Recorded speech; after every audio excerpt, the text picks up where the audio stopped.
Good morning. Hopefully everyone had a safe and enjoyable 4-day weekend. I know I did. I'm Technical Sergeant Ryan, and I've been a part of teams in various capacities as a leader, manager, and follower throughout my 12 years in the United States Air Force. But today I'll be discussing how a team I was a part of fit into the following items: team performance concepts, leadership and management skills, team diversity, and how project management concepts impacted the overall team success. The team I initiated was to develop a rookie skills camp for all the new recruiters via Zoom, whereas normally an experienced recruiter and the squadron trainer would have to go TDY to complete the required training tasks. Somewhere between the 2 to 3 month mark, an experienced recruiter would go out to the city where the new recruiter is located and have some one-on-one training with them to share experiences and perspectives to help guide that recruiter towards success, as well as going over the required training. At around the 4-month mark, the squadron trainer will come out TDY to that location and share their experiences and perspectives to help that recruiter be successful, as well as go over the required training tasks. Every zone is different, so the different perspectives will help people be successful. First, I'll be describing how team performance concepts were utilized based on the needs of the team. I'll be covering creators, refiners, advancers, and executors. The creator was me. I created the idea. I pitched the idea to the senior trainer, who then refined the idea based on his experience within a recruiting service. He then pushed the idea to the advancer, which was the training NCO that works directly beneath him. The training NCO advanced the idea and coordinated with each of the 7 shadow trainers. The 7 technical experts took their assigned training modules and executed their part by developing a lesson plan and sharing their expertise. Secondly, I'll be describing how leadership management skills were used to lead team members. Through diagnosis, we looked at improving proficiency.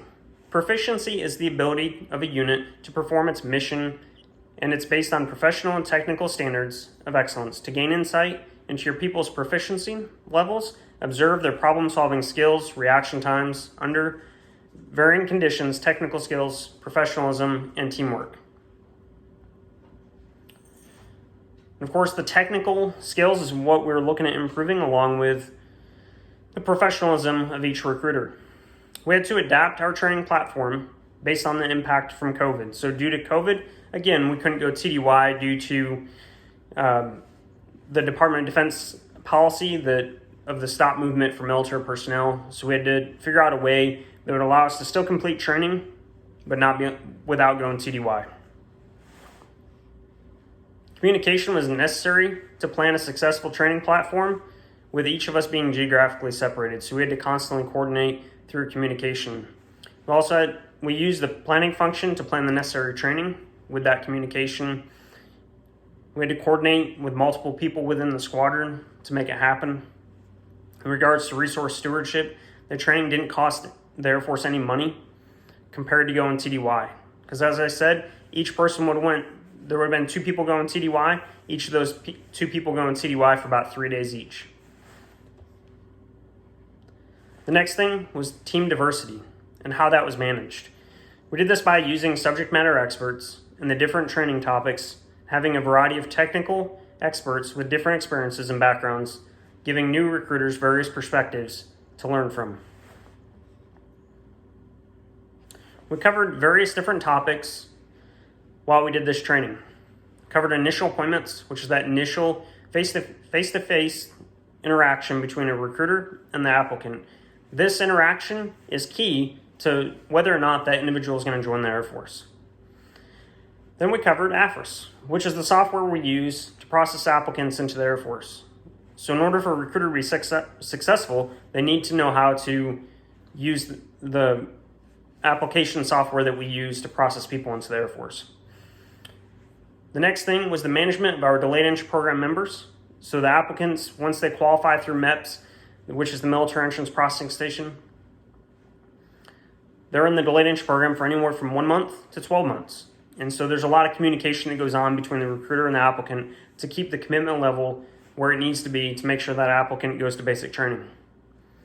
We also discussed zone canvassing and prospecting, social media, marketing, virtual recruiting. COVID changed the way we do our business. And then waivers. So 98% of people who join the Air Force don't require any type of waiver to join, but 2% do. So in order to know how to do that waiver process is the difference between someone making mission and not making mission sometimes.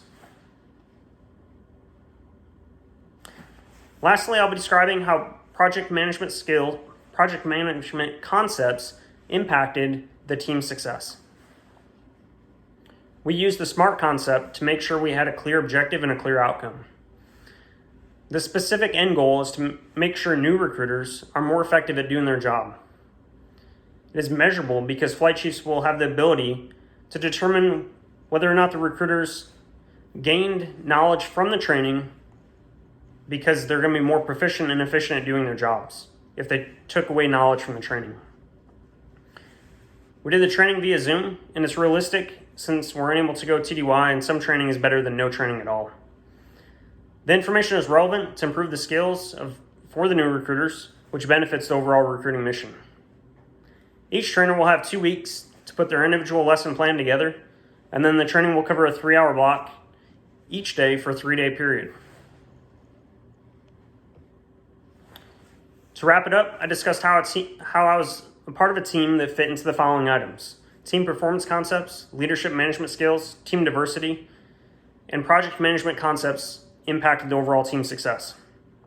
I'll leave you with this quote by Patrick Lencioni: "Teamwork begins by building trust, and the only way to do that is to overcome our need for invulnerability. And we build trust by investing time and valuing each team member's input. So always take into consideration each member of the team." Thank you for your time today.